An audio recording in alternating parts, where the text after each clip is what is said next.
Barron, pengaruh sosial adalah suatu proses ketika pikiran, perasaan, atau tingkah laku seseorang mengalami perubahan akibat keberadaan orang lain, baik secara langsung maupun tidak langsung. Pengaruh ini tidak selalu muncul dalam bentuk perintah atau paksaan, tapi seringkali hanya dengan kehadiran orang lain saja sudah cukup untuk mempengaruhi cara seseorang bertindak. Hal ini terjadi karena manusia merupakan makhluk sosial yang memiliki kebutuhan untuk diterima, menyesuaikan diri, dan hidup selaras dengan lingkungan. Pengaruh sosial dapat terjadi secara sadar maupun tidak sadar. Secara sadar, individu menyadari bahwa dirinya sedang menyesuaikan perilaku, misalnya dengan mematuhi aturan, mengikuti norma kelompok, atau mengubah pendapat agar sejalan dengan orang lain. Sementara itu, secara tidak sadar, seseorang dapat meniru gaya bicara, kebiasaan, ekspresi, atau cara berpikir teman-temannya tanpa disadari. Proses peniruan ini biasanya berlangsung secara otomatis melalui interaksi sehari-hari. Dalam kehidupan sehari-hari, pengaruh sosial tampak dalam berbagai situasi. Seperti siswa yang menjadi lebih rajin belajar karena melihat teman-temannya rajin, seseorang yang berpakaian mengikuti tren agar tidak dianggap berbeda, atau individu yang membeli suatu produk karena direkomendasi oleh orang lain. Pengaruh sosial dapat membawa dampak positif seperti membantu seseorang mempelajari nilai dan norma sosial, meningkatkan kerjasama, serta membentuk identitas diri dalam kelompok. Namun, pengaruh sosial juga dapat berdampak negatif apabila mendorong seseorang melakukan perilaku yang tidak baik hanya demi diterima oleh lingkungan. Oleh karena itu, penting bagi individu untuk menyadari adanya pengaruh sosial agar dapat bersikap bijak dalam menanggapi tekanan dan tuntutan dari lingkungan sekitar.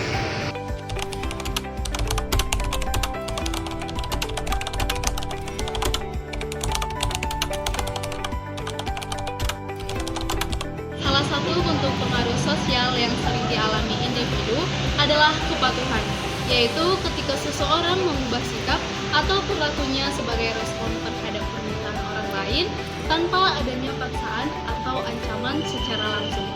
Menurut Barron, kepatuhan umumnya didorong oleh kebutuhan dasar manusia untuk menjaga hubungan sosial yang harmonis, memperoleh penerimaan dari kelompok, menghindari konflik, serta mendapatkan persetujuan atau penilaian positif dari orang lain. Dalam banyak situasi, individu lebih memilih untuk memenuhi permintaan tersebut meskipun tidak sepenuhnya sejalan dengan keinginan pribadi karena takut dianggap tidak sopan, egois, atau berbeda dari lingkungan sekitarnya. Dalam praktiknya, kepatuhan sering dipengaruhi oleh berbagai teknik persuasi sosial. Salah satunya adalah foot in the door, yaitu teknik meminta hal kecil sebelum terlebih dahulu mengajukan permintaan yang lebih besar, sehingga individu terdorong untuk tetap konsisten dengan sikap awalnya.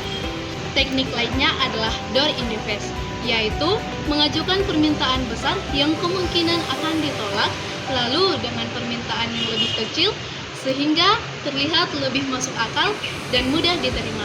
Kedua teknik ini memanfaatkan prinsip psikologis berupa kebutuhan akan konsistensi dan kecenderungan manusia untuk membalas perlakuan orang lain. Dengan memahami mekanisme ini, individu dapat lebih menyadari kapan dirinya sedang dipengaruhi sehingga mampu mengambil keputusan secara lebih rasional dan tidak mudah terjebak dalam tekanan sosial yang merugikan.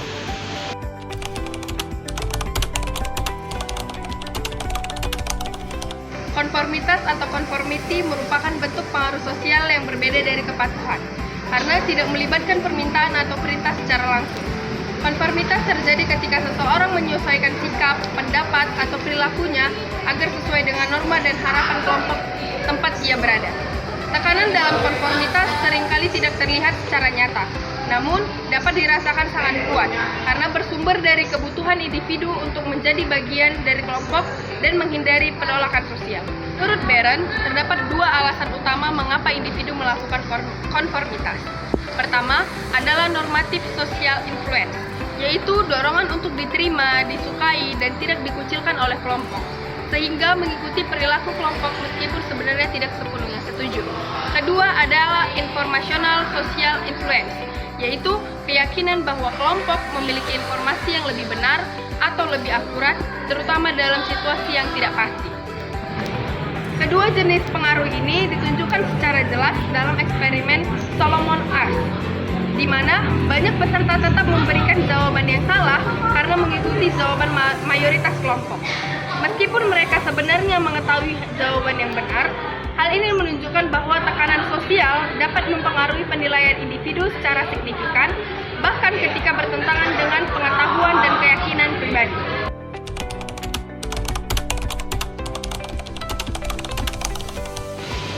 Ketaatan atau obedience merupakan bentuk pengaruh sosial yang dinilai lebih kuat dibandingkan kepatuhan karena melibatkan perintah langsung dari figur yang memiliki otoritas atau kekuasaan. Dalam situasi ini, individu tidak sekedar menyesuaikan diri, tetapi secara sadar mengikuti instruksi dari pihak yang dianggap berwenang, seperti atasan di tempat kerja, guru di sekolah, dosen di kampus, aparat hukum, atau pemimpin dalam suatu organisasi. Ketaatan sering muncul karena adanya keyakinan bahwa otoritas tersebut memiliki hak untuk memberi perintah dan bahwa perintah tersebut harus dipatuhi demi menjaga ketertiban dan keteraturan sosial.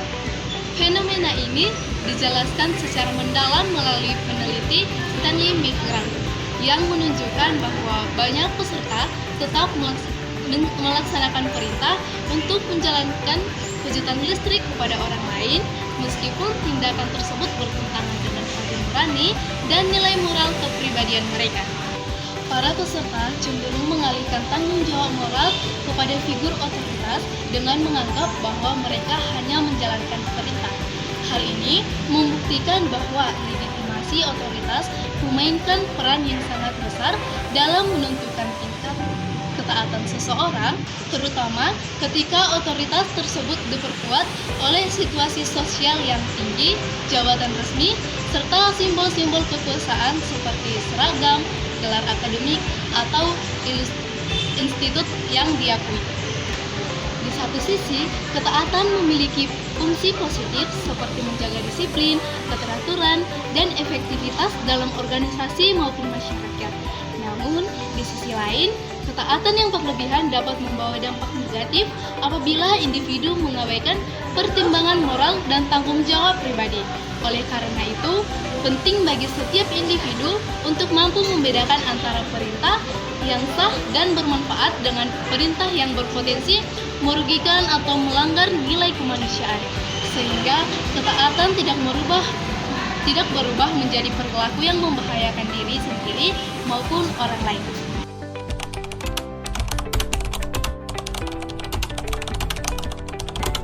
Pengaruh sosial tidak terjadi secara kebetulan, melainkan dipengaruhi oleh berbagai faktor psikologis dan situasional.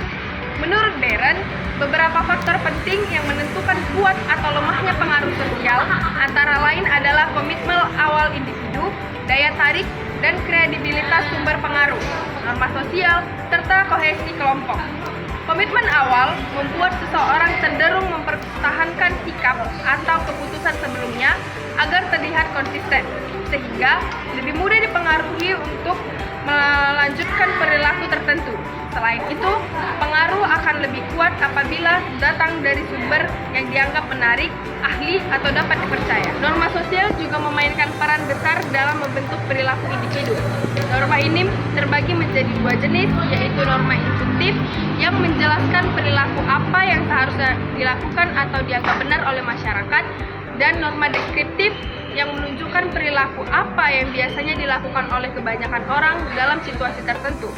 Individu sering menyesuaikan dengan kedua jenis norma ini agar tidak dianggap menyimpang. Di samping itu, kohesi kelompok atau tingkat kekompakan dan kedekatan anggota kelompok turut memperkuat pengaruh sosial. Semakin kuat rasa kebersamaan dan identitas individu terhadap kelompoknya, semakin besar pula tekanan sosial yang dirasakan untuk berpikir dan bertindak sesuai dengan kelompok tersebut.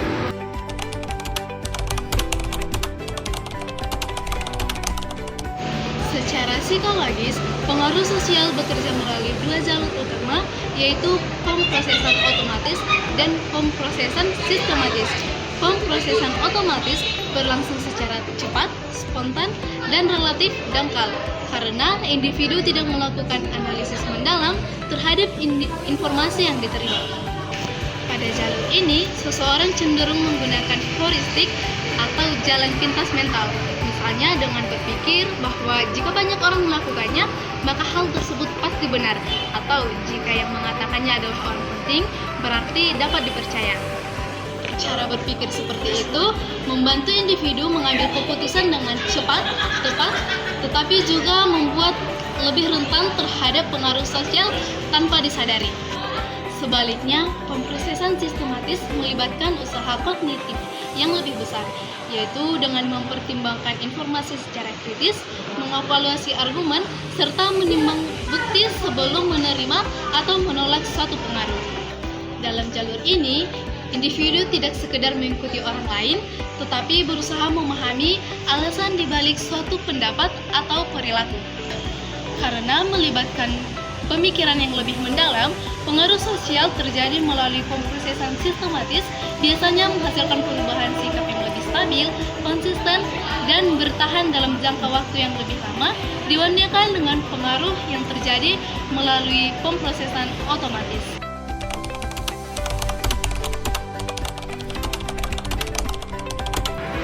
Dampak dari pengaruh sosial dapat muncul dalam berbagai bentuk, tergantung pada bagaimana individu merespon dan memaknai pengaruh tersebut. Salah satu bentuk paling umum adalah public compliance, yaitu perubahan perilaku yang bersifat sementara dan hanya ditunjukkan di hadapan orang lain. Dalam kondisi ini, individu menyesuaikan tindakannya dengan harapan sosial atau tekanan kelompok, tetapi secara pribadi belum tentu benar-benar setuju dengan meyakinkan nilai yang diikuti. Perubahan semacam ini biasanya terjadi karena keinginan untuk diterima, menghindari konflik, atau takut mendapatkan penilaian negatif dari lingkungan sosial. Selain itu, terdapat dampak yang lebih mendalam yang disebut internalisasi, yaitu ketika individu benar-benar menerima suatu nilai, sikap, atau keyakinan sebagai bagian dari sistem kepercayaannya sendiri. Pada tahap ini, perubahan tidak lagi bersifat sementara, melainkan menjadi bagian dari identitas dan pedoman perilaku individu, baik di hadapan orang lain maupun di saat sendirian. Internalisasi cenderung terjadi apabila individu memproses informasi secara sistematis dan kritis, serta menganggap sumber pengaruh sebagai pihak yang kredibel, ahli, dan dapat dipercaya. Oleh karena itu, perubahan yang dihasilkan melalui internalisasi biasanya lebih stabil, konsisten, dan bertahan dalam jangka panjang.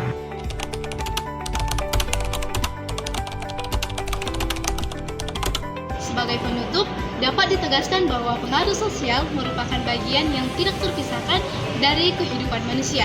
Dalam setiap interaksi, baik di keluarga, sekolah, tempat kerja, maupun masyarakat luas, individu selalu berada dalam situasi yang memungkinkan terjadinya perubahan sikap, cara berpikir, dan perilaku akibat keberadaan orang lain. Oleh karena itu, pengaruh sosial bukanlah sesuatu yang dapat dihindari sepenuhnya, melainkan sebuah realitas yang menyertai kehidupan sosial manusia. Namun, dengan memahami berbagai bentuk pengaruh sosial seperti kepatuhan, ketaatan, dan konformitas, serta mekanisme psikologis yang mendasarinya, individu dapat menjadi lebih sadar dan kritis dalam menghadapi tekanan sosial. Kesadaran ini membantu seseorang untuk tidak sekedar ikut-ikutan atau menyesuaikan diri tanpa pertimbangan, tetapi mampu menilai secara rasional maupun pengaruh yang membawa manfaat dan perkembangan positif, serta mana yang sebaiknya ditolak karena bertentangan dengan nilai moral, prinsip pribadi, atau kepentingan jangka panjang.